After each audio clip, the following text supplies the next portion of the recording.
saya hormati, saya berkali-kali mengartikulasikan gagasan tentang pentingnya membangun struktur Jam'iyah Nahdlatul Ulama ini sebagai organisasi yang koheren.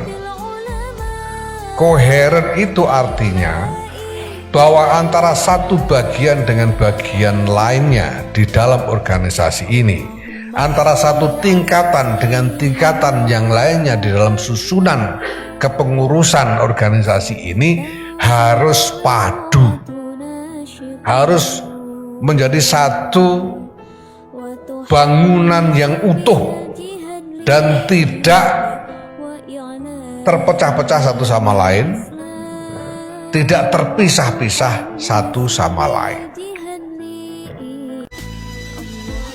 Dan saya selalu katakan kepada semua orang bahwa saya mau ngotot soal ini. Jadi soal koherensi ini saya mau ngotot. Saya tidak mau ditawar, siapapun akan saya hadapi, dan kalau nggak nurut kita potong. Sehingga memang di sana sini ada beberapa kasus yang PBNU harus menghadapi beberapa elemen organisasi dengan keras. Karena ini penting sekali. Dengan organisasi yang koheren itu, dengan konstruksi organisasi yang koheren itu, Nahdlatul Ulama ini akan bisa sungguh-sungguh bergerak sebagai strategi dengan cakupan yang luas. Karena dengan koherensi itu maka leverage, ini bahasa Jawanya apa saya tidak tahu ini leverage, apa namanya, daya dongkrak dari keberadaan Nahdlatul Ulama itu akan semakin besar. Nah, kita punya banyak lembaga-lembaga dan banyak banom-banom. Ada kalau tidak salah 18 lembaga dan 14 banom di lingkungan Nahdlatul Ulama. Semua elemen ini harus dipersatukan di dalam satu konstruksi yang padu supaya tidak ada yang bergerak sendiri-sendiri. Apalagi sampai ke bawah, ke wilayah dan cabang. Jangan sampai bergerak sendiri-sendiri. Tidak boleh diteruskan, ya, tidak boleh diterus-teruskan keadaan di mana ketika satu cabang melakukan sesuatu, cabang yang lain nggak tahu menahu urusannya, PW-nya juga nggak tahu menahu urusannya, PBNU nggak tahu menahu, dan sebaliknya. Ini tidak boleh diterus-teruskan. Kita harus bangun satu konstruksi di mana setiap hal yang dilakukan oleh setiap bagian di dalam organisasi ini tersambung menjadi satu strategi besar bersama-sama. Nah, oleh karena itu saya minta, ini instruksi ini, Beb. Kalau nggak nurut awas ini. Instruksi. Saya minta supaya Lazisnu dari tingkat PBNU sampai PCNU ini nanti dibangun menjadi satu struktur koheren. Tidak boleh terpecah-pecah sendiri, jalan sendiri-sendiri, tidak boleh lagi. Harus dibangun menjadi satu struktur yang koheren. Ini nanti Bapak-Bapak akan segera lihat bagaimana bedanya kalau kita bekerja sama dalam struktur besar yang koheren dibanding kalau cuma jalan sendiri-sendiri. Saya tahu pada mulanya lazis-lazis di daerah ini, lazisnu di daerah ini dibentuk sebagai inisiatif yang kurang lebih mandiri dengan asumsi sekedar untuk mengelola potensi lazis di daerah masing-masing. Saya tahu. Kalau Anda tetap bergerak dengan cara itu, maka kredibilitas Anda juga hanya terbatas di daerah itu saja. Yang bisa Anda jangkau hanya daerah itu saja. Anda tidak bisa mendapatkan leverage yang lebih. Tapi kalau Anda menjadi bagian dari struktur besar lazisnu nasional, bahkan internasional karena ada Taiwan, dan insya Allah nanti tempat lain saya kira ada juga ya. Korsel mungkin ada ya, dan lain sebagainya ya. Ini luar biasa. Ini akan menjadi satu leverage yang besar karena ukuran entitas yang besar. Ini saya kasih contoh saya sendiri. Saya itu ya,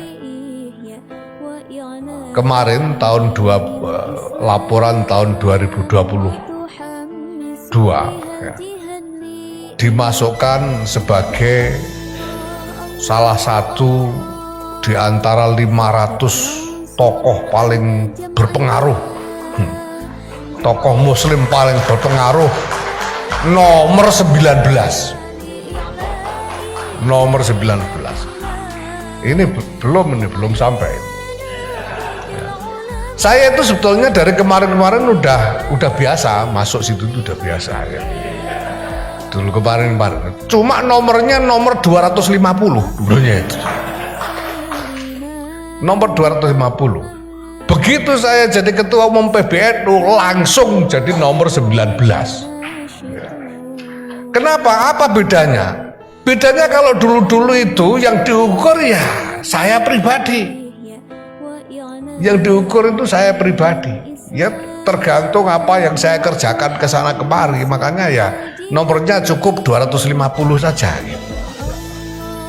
Tapi begitu ketua umum, saya menjadi semacam representasi, menjadi wakil, menjadi wajah dari satu entitas besar sekali, yaitu Nahdlatul Ulama, sehingga langsung melonjak jadi nomor 19.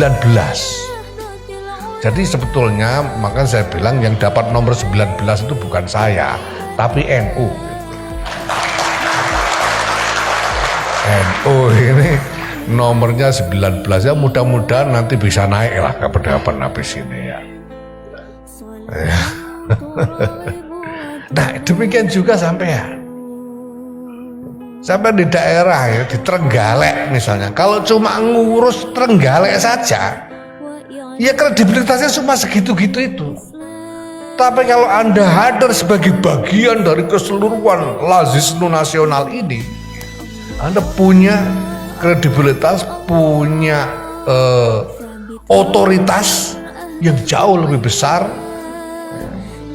ketimbang sekedar ukuran Trenggalek.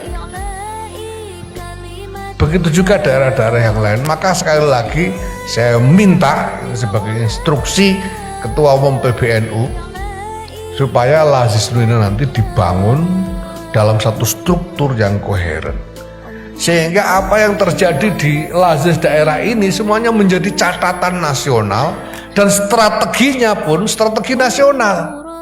Apa yang harus diprioritaskan untuk dibagi, ya. Mana yang harus lebih dulu diperhatikan dan lain sebagainya. Ini pertimbangan nasional.